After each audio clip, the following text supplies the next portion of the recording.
From the Daily Wire, CNN spends margin in effort to downplay Republican win in Florida. So, of course, CNN is doing everything in their power to downplay how we won Florida bigly. Okay. And this is awesome. CNN anchor Jake Tapper was quick to spin the margin of victory for Florida's former chief financial officer, Jim Patronis, who won the seat vacated by Rep. Matt Gaetz on Tuesday. Gaetz, who initially tapped for the President Donald Trump to serve as the Attorney General, withdrew his nomination for the post, but not before he resigned his seat in the House of Representatives.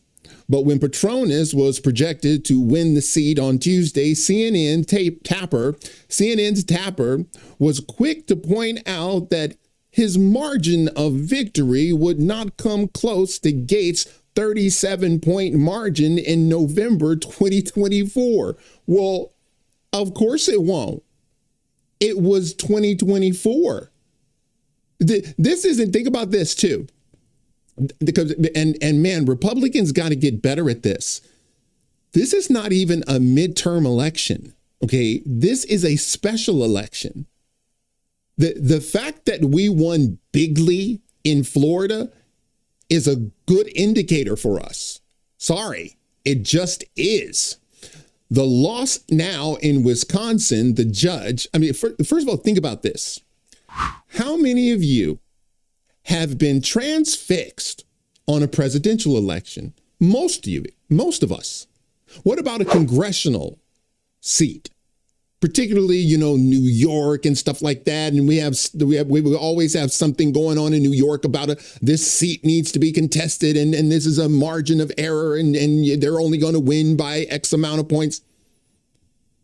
No one. We have never been transfixed on a judgeship. Never. At least not to my recollection. We've never been transfixed on, wow, I hope that judge wins. Because typically that's just a local issue.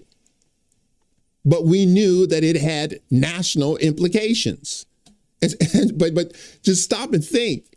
This is not even a midterm, okay? This is a special election, and everyone was transfixed on this judge.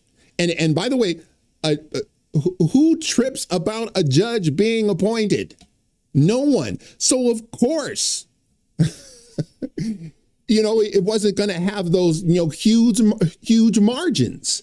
It's like, of course it's not. I know things are bad for Democrats when they're celebrating double-digit losses in congressional races. He is going to win. He's projected to win for him, Patronis. But Dana, it's not a 35-point win. It's like, of course it isn't. It's not supposed to be. You're exactly right. Fellow anchor Dana Bash agreed. And it is the whole question of margins, Jake. That is what Democrats have been looking at all night. We're really looking at the margins, Jake. That's what's really concerning. Is it? That's what you were looking at, the margins for a special election. Really? Unbelievable. Critics pointed out that Tapper was trying to spin a double-digit loss as some kind of win for Democrats. It's like, dude, okay, you lost. Okay, you lost. Your party lost. Here's the one thing that no one seems to talk about.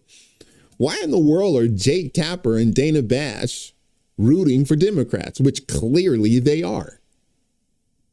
What do you think that does to your viewership when all you do is cater to one side of the aisle?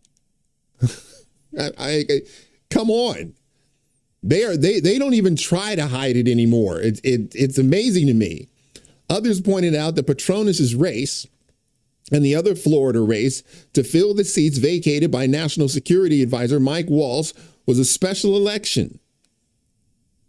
held along municipal elections and therefore required a different calculus when looking at what margins of victory might mean. It's like, of course. But here's the thing. And this goes for CNN, MSNBC, ABC, CBS. They know their viewership. They have no idea about that. They may even think right now, wow, hey, you see that? We lost, but we didn't lose as big as we were supposed to lose. So maybe in once the midterm rolls around, we're gonna. Sorry, that's not what this indicates.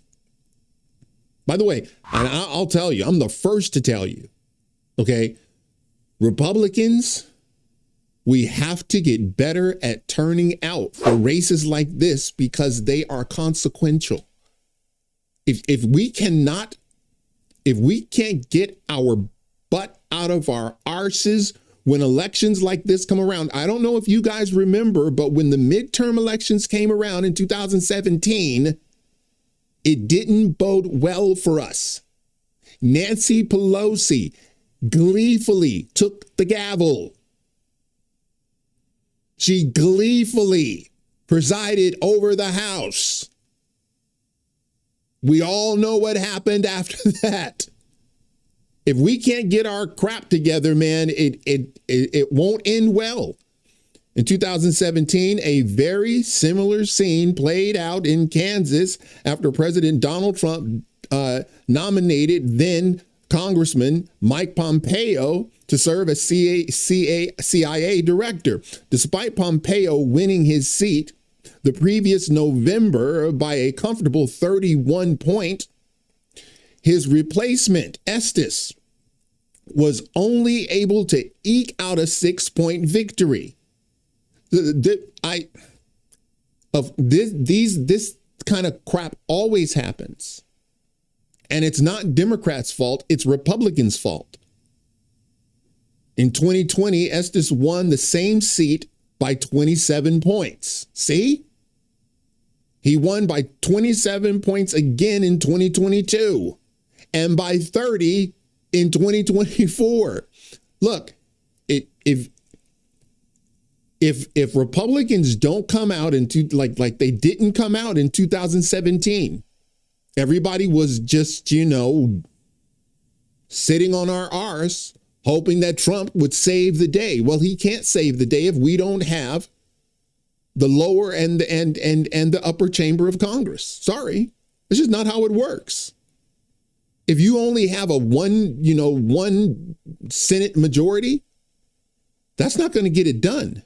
Not the way we need to get it done. So I got to tell you, I'm grateful that we crushed it in Florida. Don't let anyone tell you we didn't. We did. We won bigly in Florida. But Republicans, for these special elections and midterm elections, we got to do better.